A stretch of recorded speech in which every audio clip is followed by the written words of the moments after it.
Good morning, dear students. Today we'll start with a new poem. The name of the poem is A Photograph by Shirley Tolson. Now, before I start the poem, I hope all of you know what a photograph is. Nowadays, it's the trend that maybe every day we take a selfie. Not on very special occasions the photographs are being taken. It's a matter of every day, a daily matter, we can say, day to day. So what is basically a photograph? What is the importance of a photograph? You click a photograph. Many of you must have seen that when you see, I would say an example, that if you see a photograph of a group photograph of your childhood, class photograph, then you see your friends in that, and then you say, oh, look at this person, he's looking so funny, look at this girl, any name XYZ, she's looking so funny. And when you were small, it would make you laugh, and it will remind you of that particular moment. So that is the importance of a photograph, and that is exactly what the poet is trying to say over here. Now, let's come to the poem. The cardboard shows me how it was. The cardboard over here is the photograph. In olden times, there used to be a cardboard, in that the photograph was fixed. So that is exactly what is the cardboard over here. The cardboard shows me how it was, meaning the photograph, the picture, when the two girl cousins went paddling. What is paddling? That is when you walk with bare feet on shallow waters. That is what is called paddling, when you flip your legs in shallow water. And that is what the two girl cousins, they were doing, each one holding one of my mother's hands, and she the big girl, meaning each one of them holding the mother's hand, meaning the mother was in the center and the two girl cousins, they were on her sides, and she was the big girl, some 12 years or so, and her mother, she was the eldest of the three over here, the two girl cousins, and she was the eldest, she was about 12 years or so. So the cardboard, that is the picture, it is showing of the author's mother when she was 12 years old, and she was on the beach with her two girl cousins.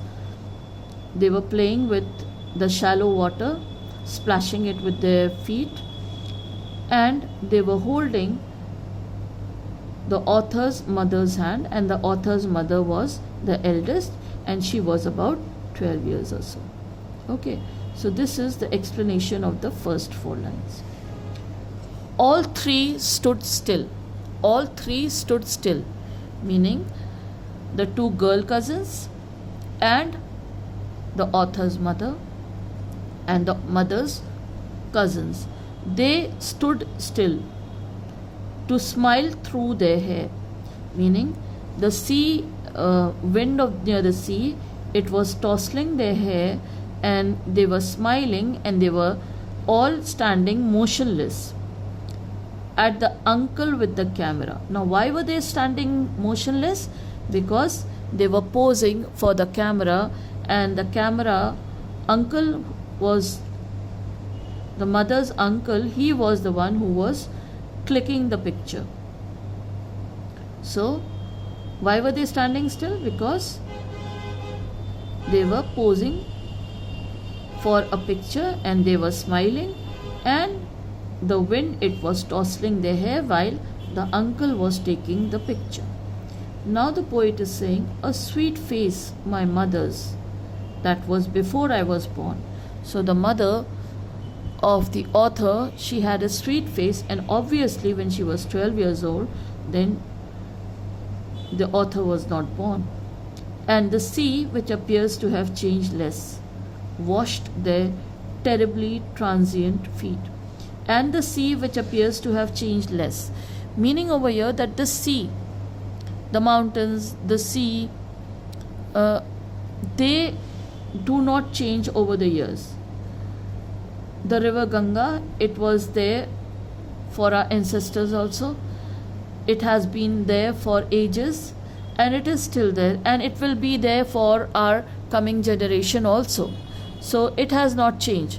Whereas the people, our ancestors, they are no more, they have died, and those who are living at present, they will also taste death.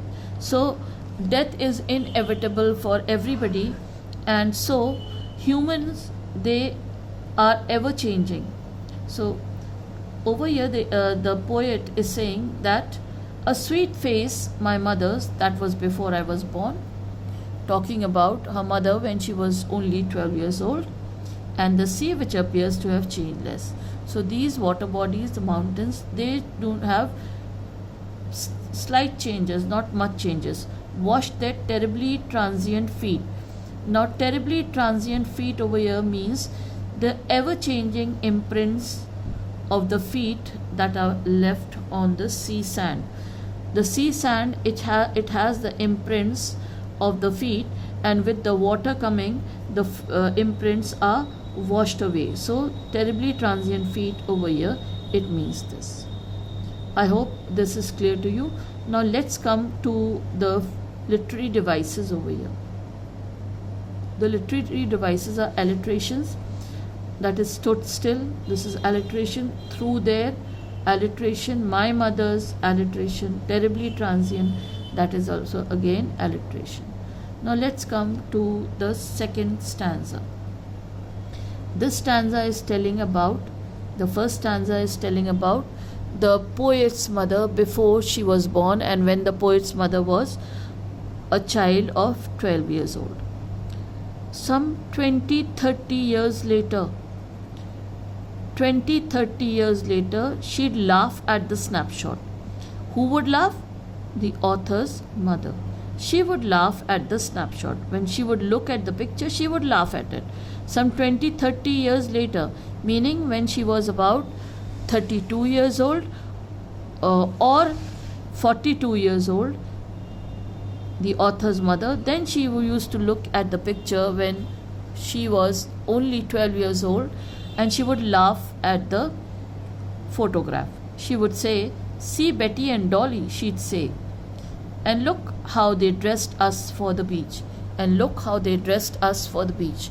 Now, when children are small, they do not have a sense of dressing.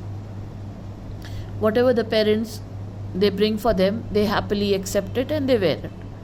And as they start growing older, they become mature, they have their own choices. Now, whatever the parents they take out for the children to wear, happily the children they wear it. And so over here she's saying, "And look how they dressed us for the beach." Whatever the parents had, the dresses, they had dressed them for the beach. And she's smiling and laughing and talking about her two girl cousins. The name have been disclosed over here. "See Betty and Dolly," she'd say, "and look how they dressed us for the beach." The sea holiday was her past. The sea holiday was her past. Her past over here means the mother's past. The poet's mother's past. Mine is her laughter. And the poet's past is the laughter of her mother whenever she used to see the photograph when she was 32 or 42 years old. Both wry with the labored ease of loss.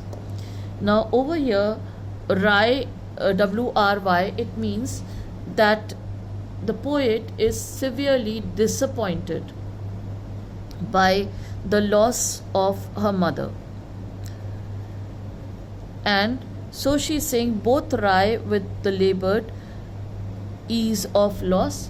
That is, both she is disappointed because of the loss of her mother, and her mother was disappointed because of the loss of hurt of time, that is when they were small and they had grown up.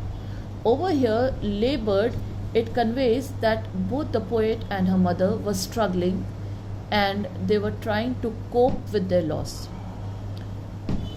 The mother, the loss of the childhood, and the poet over here, the loss of the mother.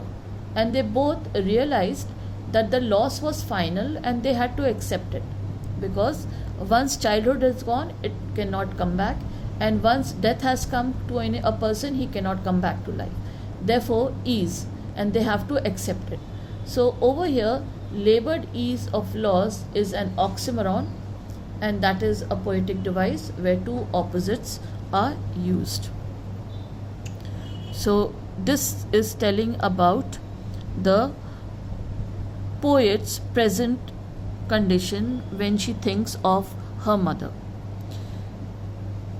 So over here, as I told you, labored ease of loss, labored and ease, that are two opposite words that are used over here, and hence it's the literary devices oxymoron. Now let's come to the last stanza. Now she's been dead nearly as many years as that girl lived. As that girl lived, that is the girl in the picture, and that she was 12 years old. So now the mother, she's been dead for about 12 years. And of this circumstances and of this situation, that is the death of the mother, there is nothing to say at all, because death is inevitable. Any human who is born, he has to taste death. So there is nothing to say at all. Nobody can do anything about death. And the death of the mother, its silences the poet. She has no words to say about the loss of her mother, because that is also inevitable and it has to come. And so the death of her mother silences the poet. Its silence silences. Again, the alliteration is and repetition is used over here. So I hope this poem is clear to you. In the next class, I'll be sending you the question answers of this poem. If you have any doubts, you can ask me. Thank you so much.